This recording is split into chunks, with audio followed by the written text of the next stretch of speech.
let's talk about election interference and executive orders. This is going to be a long one, but it's important, so sit down and buckle up. As many of you know, the SAVE Act recently passed the House, and the Senate is expected to vote on it within the next week. If you don't know what the SAVE Act is, I have another video on it, but the short version is that it's an attempt to use the pretext of election security to implement voter ID laws that allow the Trump administration to selectively enforce voter security in areas they want to suppress, as well as to place barriers to entry for women, people of color, and low-income individuals to vote. As of me filming this, they currently don't have enough votes in the Senate to break a filibuster, so that's good. Of course, the Trump administration is not stopping there.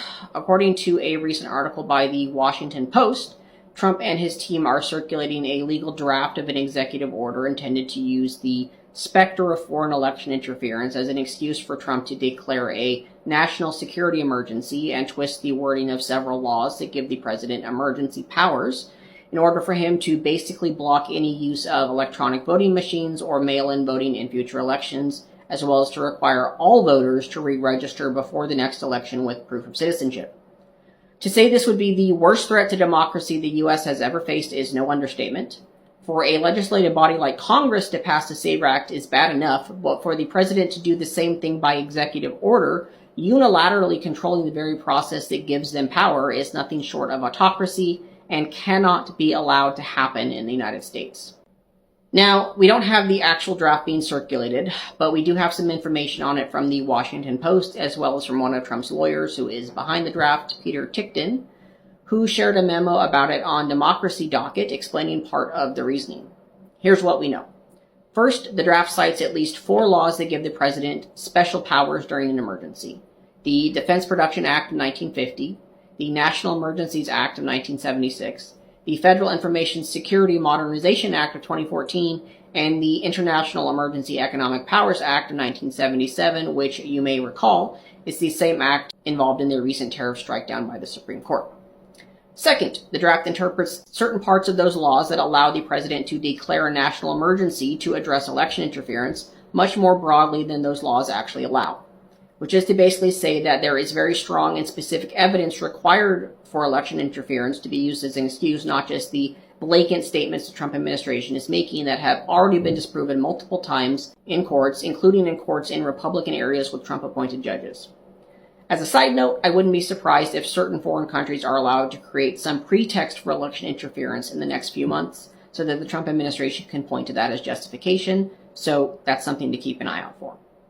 And third, the draft attempts to manipulate certain text in those laws which give the president the ability to seize or regulate certain foreign goods during an emergency as a pretext to seize or regulate the election apparatus, which is wholly owned and controlled by the United States. This is the crux of the whole draft, so, as Bernie says, let's be clear on the matter. Nothing in these laws gives the president anything remotely close to the ability to control elections.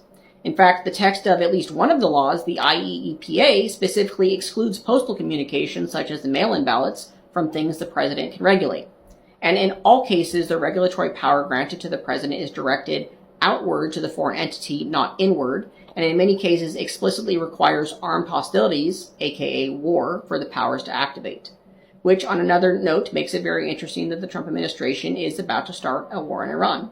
So, to bring it all together, the Trump administration is preparing to overrule Congress's failure to pass the SAVE Act by issuing an executive order that A, relies on twisted interpretation of a jumble of laws that date back to the 50s, to B, declare a national security emergency based on a pretext that does not exist, in order to C, grant the president emergency powers that the laws in question don't grant him, and in some cases explicitly prohibit, in order to D, give him the power to manipulate the very elections that grant him power in the first place. This is it, people. This is the culmination of 60 years of work by Republicans, starting with the fall of Nixon and ending with Trump, to weaken and destroy any semblance of democracy in the United States and to effectively reverse the civil rights and voting rights acts of the 1960s. If we allow this executive order to take effect, there will be no more democracy in the United States. We cannot sit in our houses and wait for the perfect moment to protest, for someone else to act first, for our supposed leaders to do something any longer. We, the people, are the ultimate source from which any democracy draws its power, and this is our last chance to act with anything that even remotely resembles peace to protect that democracy. We need to protest, we need civil disobedience, and we must strike. If we do not take this opportunity now, the only path left to us will be despotism or civil war. There will be no more chances.